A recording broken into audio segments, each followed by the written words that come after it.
인사 나누시겠습니다. 반갑습니다. 사랑합니다. 오늘 신명기 5장 22절로 33절 말씀을 중심으로 해서 원래의 제목은 언약의 중보자라, Mediator of the Covenant, 이렇게 제목을 잡았습니다만은 말씀을 묵상하다 보니까 이 말씀의 핵심은 중보자에 있지는 않다 하는 것을 발견을 하고 제목을 율법의 궁극적인 권면이라 이렇게 바꿨습니다. 율법의 궁극적인 권면이 뭐냐? 왜 하나님께서 우리가 살고 있는 가정에 아버지와 어머니를 주셨는가? 어머니는 일반적으로 사랑과 따뜻함과 자비의 상징입니다. 근데 아버지는 일반적으로 징벌과 두려움의 상징인 것입니다. 어머니는 받아주고 아버지는 혼내고 이래서 자녀 교육이 균형 있게 이루어지는 것입니다. 그러므로 하나님이 인간을 교육하는 방식은 두 날개를 가지고 있습니다. 하나는 하나님의 자비하심이요, 다른 하나는 두려움인 것입니다. 사람은 어머니의 자비하심만 체험하고 성장을 하게 되면 성품이 이기적이 되고 또 왜곡되기가 쉽습니다. 그렇기 때문에 때로는 아버지의 두려움을 체험하면서 가끔은 아버지로부터 잘못을 지적당하고 필요하면 얻어 터지는 것도 교육에 참 도움이 된다. 저는 그렇게 생각합니다. 이런 교육의 두 날개가 적절히 균형감을 가질 때에 사람은 균형 있는 인격자로 성장을 하게 되는 것입니다. 우리가 이 두려움이라 하는 것이 때로는 사람을 바르게 살도록 하는 좋은 동기가 되는 것입니다. 우리가 왜 하나님 말씀대로 살고 왜 우리가 주일날 놀러 안 가고 예배드리러 왔느냐? 물론 하나님께 영광 돌리고 은혜 받고 바르게 살고자 하기 왔다, 이런 것도 있겠지만 또 다른 한편으로 생각해 보면 주일날 놀러 갔다가 우도 터지면 어떡하냐, 이런 두려움도 솔직히 있는 거 아니겠습니까? 두려움이라고 하는 것이 바로 우리의 삶을 바르게 인도하는 좋은 동기가 되는 것이다, 그 말입니다.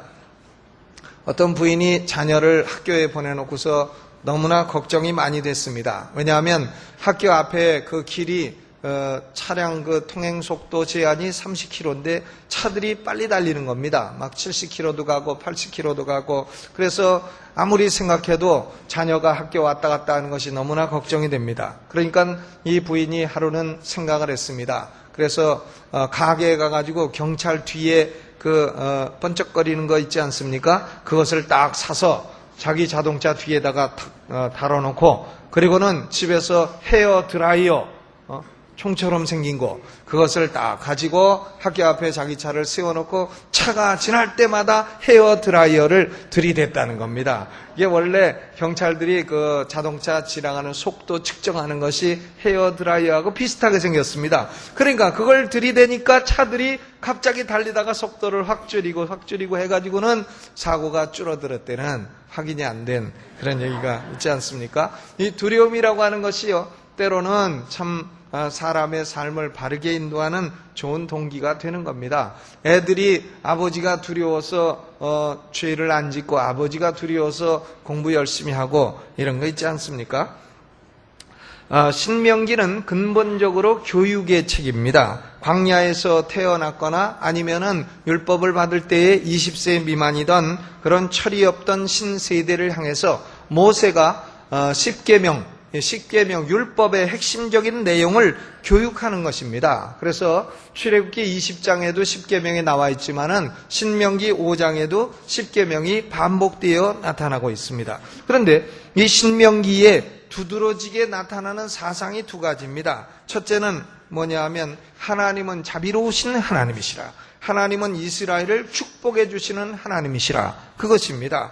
오늘 본문 29절에도 그들과 그 자손이 영원히 복받기를 원하노라. 하나님은 복을 주시려고 안달인하신 하나님이에요. 하나님의 본심은 복을 주시고자 하는 겁니다. 또 33절 말씀에도 너희가 삶을 얻고 복을 얻어서 너희의 얻은 땅에서 너희의 날이 장구하리라. 6장 3절 말씀에도 이스라엘아 듣고 삼가 그것을 행하라. 그리하면 네가 복을 얻고 네 열조의 하나님 여호와께서 네게 허락 허락하심 같이 젖과 꿀이 흐르는 땅에서 너희 수요가 심히 번성하리라 그랬습니다. 땅의 축복이나 장수의 축복이나 물질의 축복이나 자손의 축복이나 하나님은 이 모든 축복을 조금도 아끼지 아니하시고 주시고자 작정하신 하나님이시라 하는 말씀입니다. 이것이 하나님의 모성애적인 사랑과 자비인 것입니다.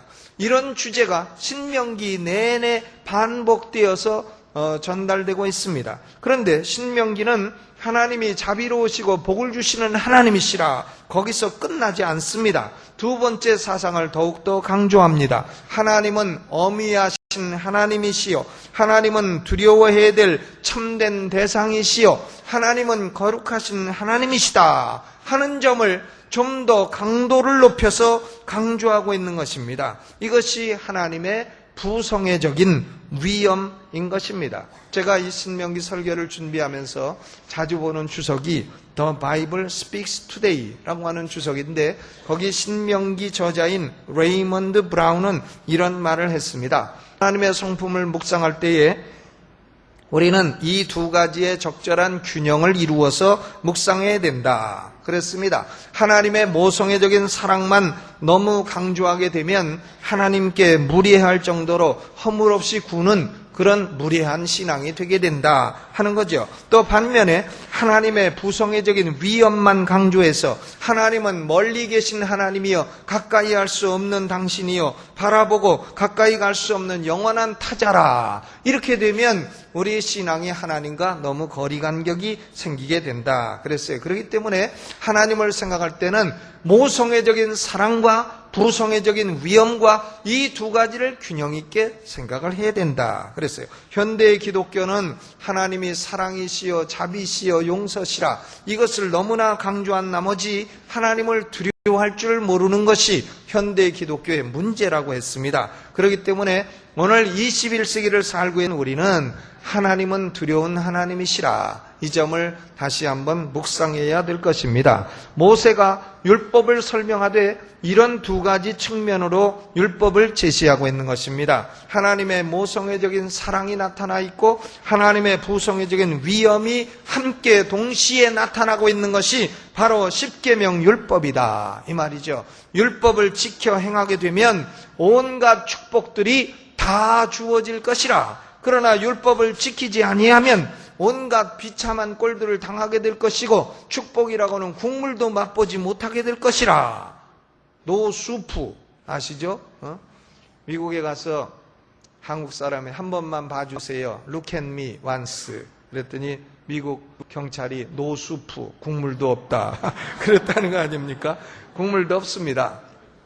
율법을 지키고 순종하면 축복이 주렁주렁 쏟아지지만 율법을 거부하면 국물도 없다. 이것이 모세가 율법을 제시하고 설명하는 방법인 것입니다. 사람이 말을 훈련할 때 홀스, 말이죠. 말이 잘하면은 뭘 줍니까? 당근을 줘요. 그래서 요새 애들도 뭐 당연하다 할 때 당근이지 이렇게 말을 하잖아요. 당근도 주지만은 말이 말을 안 듣는다. 이러면 어떡합니까? 채찍질을 가해야 되는 겁니다. 그러니까 말 훈련하는 사람은 당근요법과 채찍질요법 이 두 가지가 함께 있어야 된다 하는 걸 말합니다. 바로 모세도 율법의 핵심은 뭐냐? 당근요법도 있고 채찍요법도 있다. 이 두 가지로 모세가 율법을 설명하고 있는 것입니다. 모세는 율법이 임했을 때의 현장을 한마디로 두려움이었다. Fear of God. 하나님을 향한 두려움이었다고 말하고 있습니다. 출애굽기 19장 16절로부터 19절이 이스라엘 백성들이 십계명을 처음 받았을 때의 현장을 생생하게 묘사하고 있습니다. 모세는 이스라엘 백성들에게 이틀 동안에 옷을 깨끗이 빨아 입으라고 했습니다. 그리고 이틀 동안에는 여인을 가까이 하지 말라 이렇게 얘기를 하고 제3일을 맞이하게 된 것입니다. 제3일 아침에 모세가 이스라엘 백성들을 다 이끌고 시내산 기슭에 선 것입니다. 그런데 시내산 꼭대기에 우레가 울리고 번개가 치고 빽빽한 구름이 산 위에 있고 나팔 소리가 심히 크게 울리고 하니까 백성들이 두려워해서 다 떨었더라 그랬어요. 시내산에 연기가 자욱하고 여호와께서 불 가운데 거기 강림하셨다 그랬습니다. 온 산이 크게 진동하고 나팔 소리가 점점 커질 때에 모세가 말한즉 하나님이 음성으로 대답하시더라. 한번 생각해 보세요. 하나님 하면 하나님이 나 여기 있다 이렇게 음성으로 대답을 하셨습니다. 우리가 어떻게 살까요? 1. 너는 나 이외에 다른 신이 내게 있게 말지니 라라라라라. 왜냐하면 하나님 말씀은 에코가 좀 있는 거기 때문에 라가 여러 번 돼야 돼요. 2. 둘째는 뭡니까? 둘째 뭐죠? 둘째부터 까잡수셨죠? 둘째, 너는 우상을 하늘에 있는 것이나 땅에 있는 것이나 어떤 우상도 만들지도 말고 절하지도 말라라라라. 하나님이 위에서 음성으로 십계명을 내려주셨다 이거예요.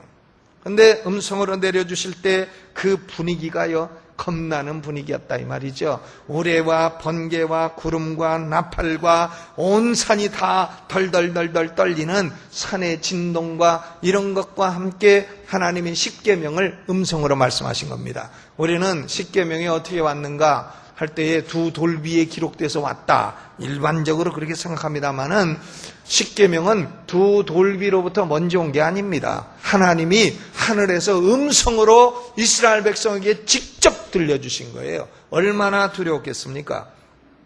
그래서 모세가 신명기 4장 33절에 어떤 국민이 불 가운데서 말씀하시는 하나님의 음성을 너처럼 듣고 생존하였느냐?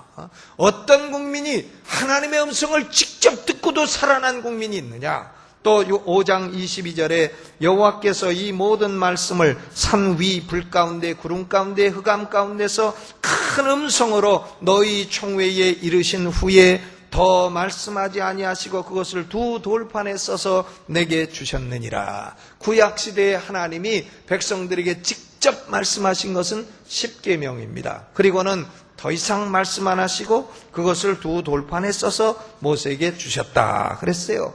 그러니까 백성의 두령과 장로들이 24절에 보니까 모세에게 나와서 이렇게 말합니다. 우리 하나님 여호와께서 그 영광과 위엄을 우리에게 보이심에 불 가운데 나오는 음성을 우리가 들었나이다.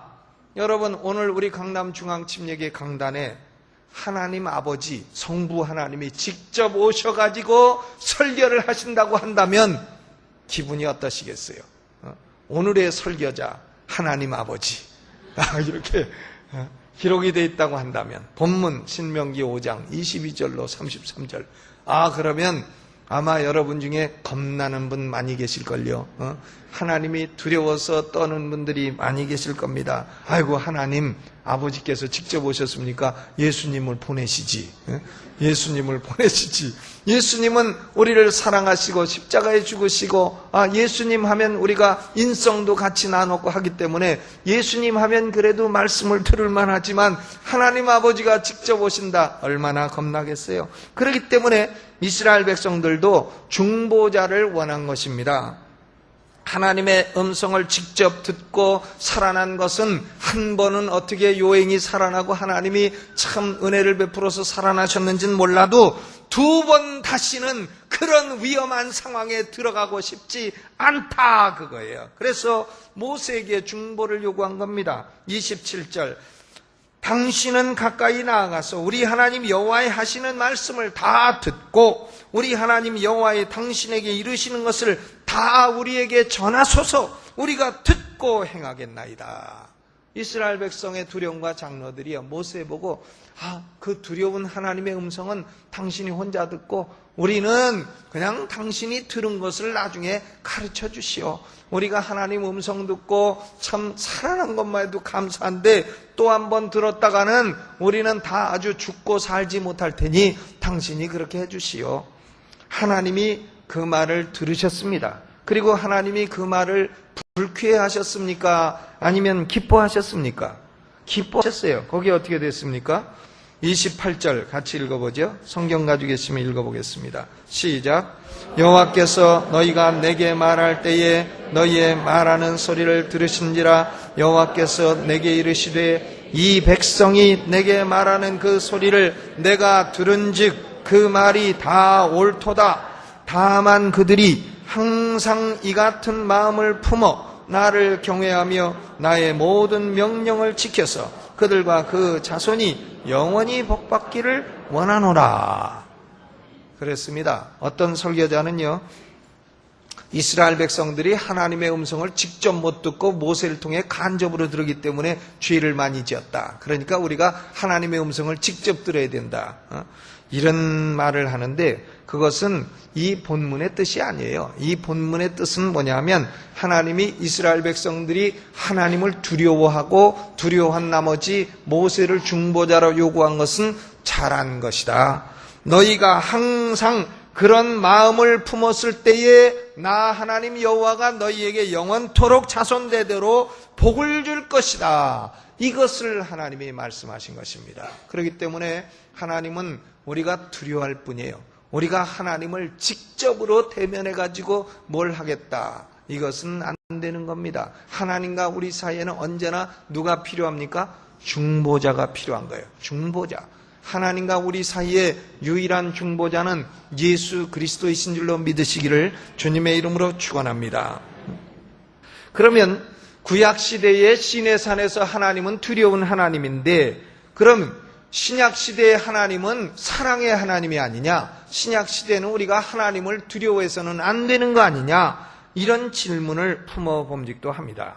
그런데요, 구약이나 신약이나 하나님은 두려워할 하나님이시라. 도리어 신약의 하나님은 더 두려워하고 존경해야 될 하나님이라, 이렇게 말하고 있는 것입니다. 여러분 성경 가지고 계시면 히브리서 12장을 보겠습니다.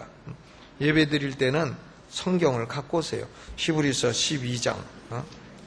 히브리서 12장 거기 18절 말씀부터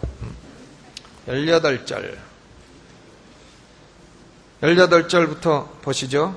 368회 같이 읽습니다. 시작. 너희의 이른 것은 만질만한 불붙는 산과 흑은과 흑암과 폭풍과 나팔소리와 말하는 소리가 아니라 그 소리를 듣는 자들은 더 말씀하지 아니하시기를 구하였으니 이는 짐승이라도 산에 이르거든 돌로 침을 당하리라 하신 명을 저희가 견디지 못함이라. 그 보이는 바가 이렇듯이 무섭기로 모세도 이르되 내가 심히 두렵고 떨린다 하였으나, 그러나 너희가 이룬 것은 시온산과 살아계신 하나님의 도성인 하늘의 예루살렘과 천만 천사와 하늘에 기록한 장자들의 총회와 교회와 만민의 심판자이신 하나님과 및 온전케 된 의인의 영들과 새 언약의 중보이신 예수와 및 아벨의 피보다 더 낫게 말하는 뿌린 피니라. 너희는 삼가 말하신 자를 거역하지 말라. 땅에서 경고하신 자를 거역한 저희가 피하지 못하였거든 하물며 하늘로조차 경고하신 자를 배반하는 우리일까 보냐. 그때에는 그 소리가 땅을 진동하였거니와 이제는 약속하여 가라사대 내가 또한 변 땅만 아니라 하늘도 진동하리라 하셨느니라. 이 또 한 번이라 하심은 진동치 아니하는 것을 영존케 하기 위하여 진동할 것들 곧 만든 것들에 변동될 것을 나타내심이니라. 그러므로 우리가 진동치 못할 나라를 받았은즉 은혜를 받자. 이로 말미암아 경건함과 두려움으로 하나님을 기쁘시게 섬길지니 우리 하나님은 소멸하는 부리심이니라. 그랬습니다. 지금 히브리서는 신약 성경이에요. 시내산에서는 땅만 진동했지만은 지금 신약의 하나님은 하늘과 땅을 다 진동하실 것이라. 우리 예수 그리스도께서 재림하실 때는 어떤 현상이 일어나느냐? 불로 하늘과 땅이 절단나게 될 것이라. 불로 하늘도 녹아지고 땅도 모든 체질에 풀어지고 큰 소리로 하늘도 떠나가고 하늘과 땅이 모두 다 진동할 것이라. 그러므로 하나님이 지으신 모든 것은 이제 하나님의 최후 심판 앞에서는 모두 다 와들와들 진동하고 다 떨 것이라. 그러나 우리가 받을 나라는 진동하지 아니할 나라요 그 나라는 영원한 하나님의 나라요 영원한 천국이라. 이 진동하지 아니할 나라를 우리가 받았은즉 하나님을 경건함과 두려움으로 기쁘게 섬길지니라. 왜냐하면 우리 하나님은 소멸하는 불이심이라. 그랬습니다. 여러분, 신약의 하나님도 두려움으로 섬겨야 될 하나님인 것입니다. 우리는 하나님을 두려워하기 때문에 중보자를 요구하는 거예요. 하나님이 두렵습니다. 지옥의 형벌이 두렵습니다. 하나님, 우리는 죄진 것이 두렵습니다. 그러므로 우리가 하나님을 직접 대할 수 없고 심판자 하나님을 대할 수 없으니 우리에게 중보자 예수 그리스도를 주옵소서. 그러므로 우리는 하나님을 두려워하는 마음에서 중보자 예수님을 믿고 의지하게 되는 것입니다. 신약시대에도 사람들이 하나님의 음성을 직접 들은 적이 있습니다. 첫째는 마가복음 1장 11절, 예수님이 요단강에서 침례받으실 때입니다. 할로서 소리가 나기를 너는 내 사랑하는 아들이라 내가 너를 기뻐하노라 했습니다. 또 마가복음 9장 7절, 예수님이 변화산에 올라가셨을 때에 마침 구름이 와서 저희를 덮으며 구름 속에서 소리가 나되 이는 내 사랑하는 아들이니 너희는 저희 말을 들으라 그랬어요. 내 사랑하는 아들이니 너희는 저의 말을 들으라, 이것이 하늘에서 음성으로 들렸다 그랬습니다. 하나님을 두려워해야 됩니다. 하나님을 두려워하는 사람은 중보자를 요구하는 것이요, 이것을 하나님이 기뻐하는 것입니다. 모세 없이 시내산에 직접 오르겠다 하는 사람은 시내산에서 죽임을 당할 겁니다. 예수님 없이 하나님께 직접 가겠다, 예수님 없어도 나는 천국 가겠다, 이렇게 말하는 사람은 하나님을 두려워할 줄 모르는 사람이요, 영원한 사망 지옥 형벌의 두려움에서 벗어날 수 없는 사람인 것입니다. 그러므로 우리 인간은 하나님을 첫째로 마땅히 두려워야 됩니다. 둘째로는 고로 중보자 예수 그리스도를 믿어야 되는 것입니다. 그러면 율법과 복음은 둘 다 두려움이라고 하는 것을 무기로 해서 도대체 우리 하나님의 백성들에게 무엇을 이루고자 하느냐? 율법과 복음의 두려움의 무기를 쓰는 궁극적인 목적과 권면이 뭐냐 하는 것이 최종적인 질문입니다. 율법의 목적은 지키면 복받는다 하는 당근의 측면도 있습니다만은 안 지키면 하나님께서 끊어진다 하는 채찍의 측면도 있어요. 복음의 목적도 믿으면 구원받고 영생 얻고 부활하게 된다 하는 당근의 측면도 있지만은 예수님을 안 믿으면 하나님에게서 영원히 끊어지는 비참한 신세가 될 것이다, 이런 채찍의 측면도 있는 것입니다. 그러므로 모세는 신명기 전체를 통해서 새로운 세대에 던지는 메시지가 있습니다. 오늘 여러분이 예배 와서 날도 따뜻하고 졸다가 뭐 설교인지 다 까먹었다 그래도 이 시간은 깨나세요. 깨어나서 이것을 기억해요. 모세가 신명기 전체를 통해서 지금 주는 메시지는 뭐냐? 그것은 뭐냐면 가나안 땅은 어차피 들어가게 될 거다. 모세는 뭐 가나안 땅에 들어가려 노력해라 이런 말 하는 게 아니에요. 가나안 땅은 이제 때가 돼서 들어가게 될 거다. 축복이란 하나님이 예비하신 것이니 예정하신 것이니 그것은 너희가 달라고 안 해도 들어가고 너희가 뭐 안 가려고 해도 들어가게 될 거다. 그런데 문제는 가나안 땅에 들어가서 무슨 일이 있든지 하나님으로부터 떨어지지 말라는 겁니다. 무슨 일이든지 하나님께 붙어 살아라. 붙어 살아. 뭐가 핵심이라고요? 하나님께 붙어 살아라. 그거예요. 모세가 지금 말하고 있는 것은 우리 하나님의 백성들은 어찌하든 하나님께 붙어 살아야 된다. 하나님으로부터 눈밖에 나는 짓은 하지 마라. 하나님으로부터 떨어질 일은 하지 마라, 그겁니다. 율법이 뭐 단순히 죄 짓지 마라, 죄 안 지면 복 받는다, 그게 아니고요. 하나님께 붙어 살라, 붙어 살아. 이렇게 해야 붙어 사는 거다. 하나님께 붙어 사는 원리가 이거다. 그걸 말하고 있는 것입니다. 여러분 성경 가지고 계시면 신명기 다시 가서 4장 3절로 4절 말씀을 보시죠. 신명기 4장 3절로 4절 같이 읽어봅니다. 시작. 여호와께서 바알 부올의 일을 인하여 행하신 바를 너희가 목도하였거니와 바알 부올을 좇은 모든 사람을 너희 하나님 여호와께서 너희 중에서 진멸하였으되 오직 너희의 하나님 여호와께 붙어 떠나지 않은 너희는 오늘까지 다 생존하였느니라. 이 바알 부올이라고 하는 것이요, 이스라엘 백성들이 시딤에서 모압 여인하고 음행한 겁니다. 음행을 할 때에 모압의 신 바알보를 섬겼어요. 우상숭배에 빠졌습니다. 그래서 하나님이 진노하셔서 24,000명을 죽이셨어요. 그런데 이 바알볼의 일에도 죽지 않는 사람들은 누구냐? 4절에 보니까 오직 너희의 하나님 여호와께 어떤 사람? 붙어 떠나지 않은 너희는 오늘까지 다 생존하였느니라. 그것입니다. 여러분, 저하고 붙어 떠나지 말라는 게 아니에요. 제 처 하나 붙어 사는 거로 충분해요. 충분합니다. 저하고 붙어 떠나지 말라는 게 아니라 누구하고? 하나님하고 붙어 떨어지지 말라. 붙어 떨어지지 말라. 모세가 지금 신명기에서 계속 강조하는 게 그겁니다. 그것은 구약 얘기지 신약에도 그런 얘기 있습니까? 신약에도 있습니다. 요한복음 15장, 여러분 너무나 잘 아는 얘기 아닙니까? 포도나무와 가지 비유입니다. 가지가 포도나무에서 떨어져 가지고 내가 열매를 맺기 위해서 40일 금식 기도를 하겠다. 그런다고 열매가 맺힙니까? 아닙니다. 가지가 막 노력하고 뛰고 달리기 하고 운동하고 그런다고 열매가 맺힙니까? 아닙니다. 가지는 그저 포도나무에 턱 붙어 있으면 때 되면 열매도 맺고 복도 임하게 되는 것이다. 그 말입니다. 여러분, 우리가 기도했어요. 나는 다 이병철 씨 같은 부자 되게 해주세요. 그런다고 여러분 다 부자 됩니까? 또 나는 다 노무현 씨 같은 대통령 되게 해주세요. 그런다고 다 대통령 됩니까?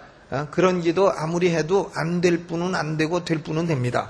저는 복이라고 하는 것은 하나님의 예정 가운데 있다. 가나안 땅을 이스라엘 백성에게 예정해서 주셨듯이 우리가 받을 복은 예정 가운데 있다고 믿습니다. 그러므로 하나님이 너는 부자 돼서 실컷 누리다 오니라 이렇게 정한 사람도 있고, 너는 좀 가난하게 살다가 라면 먹다가 오니라 이런 사람도 있고, 너는 대통령 하다가 오니라 이런 사람도 있고, 너는 이장 하다가 오니라 동장 하다가 오니라 하는 사람도 있는 겁니다. 그래야 대통령도 있고 이장, 동장, 통반장, 공장장, 그래야 사회가 돌아가고 그런 것이지, 다 대통령 해잡수시면 누가 공장장은 누가 하고 이장은 누가 합니까?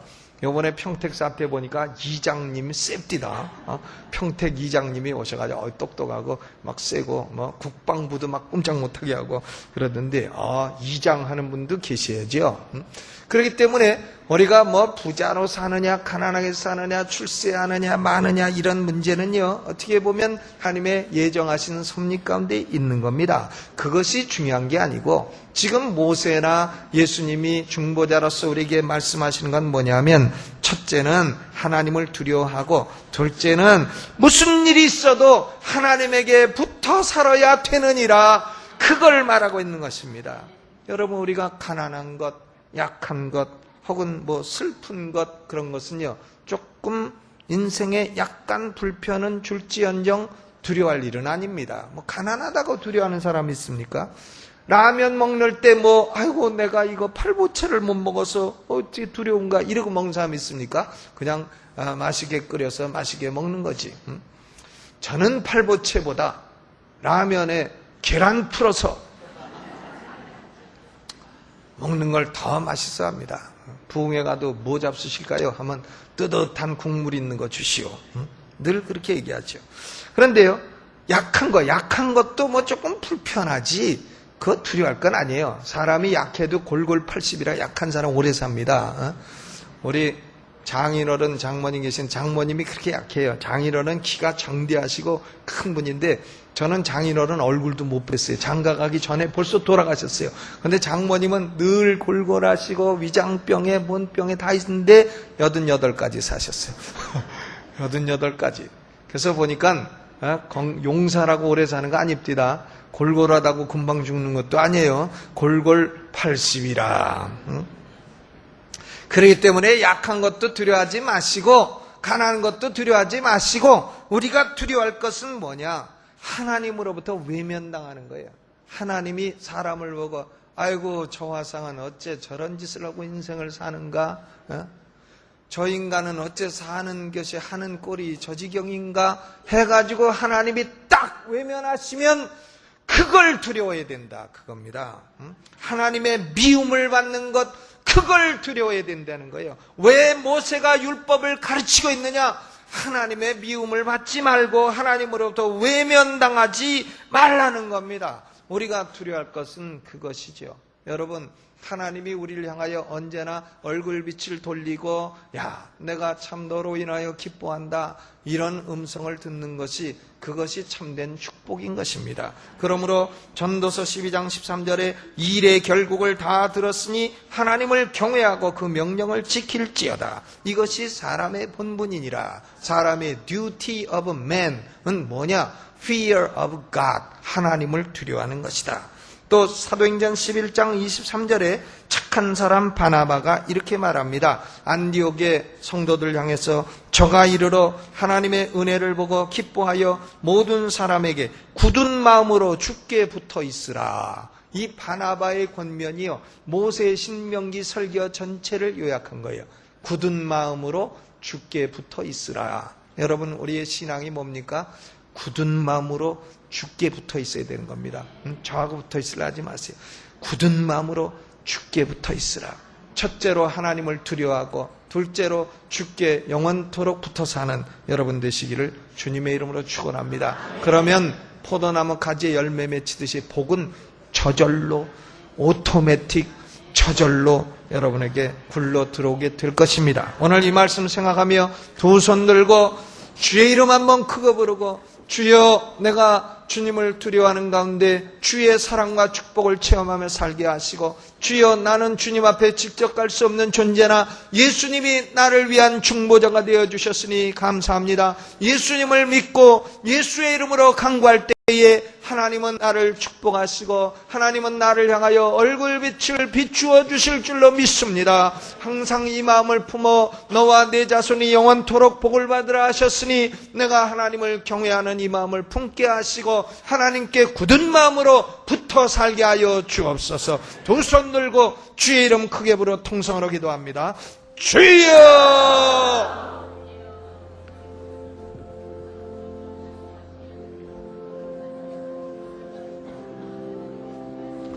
하나님이 외면하는 인생은 비참한 인생입니다. 하나님의 얼굴을 돌리시는 인생은 참으로 복이 없는 인생입니다. 우리는 오늘 하나님이여, 내가 두려우신 하나님을 향하여 아버지여 내 죄를 토로하며, 하나님은 두려우신 하나님이지만 중보자 예수 그리스도가 계시기에 예수의 이름을 힘입어 내가 하나님께 담대히 나아가나이다. 하나님, 내 허물을 사하시고 내 죄악을 용서하시고 하나님 내게 얼굴빛을 비추어 주옵시고 하나님 내게 복을 내려 주옵시기를 원합니다. 굳은 마음으로 주께부터 살기를 원합니다. 하나님 축복하여 주옵소서. 하나님 굳은 마음으로 주께부터 살게 하시고 내 인생이 하나님이 외면하시는 인생이 되지 아니하고 하나님의 얼굴 돌리시는 인생이 되지 아니하고 주께부터 생존하고 복을 누리는 생애가 되게 하여 주옵소서. 예수님의 이름으로 기도하옵나이다. 아멘.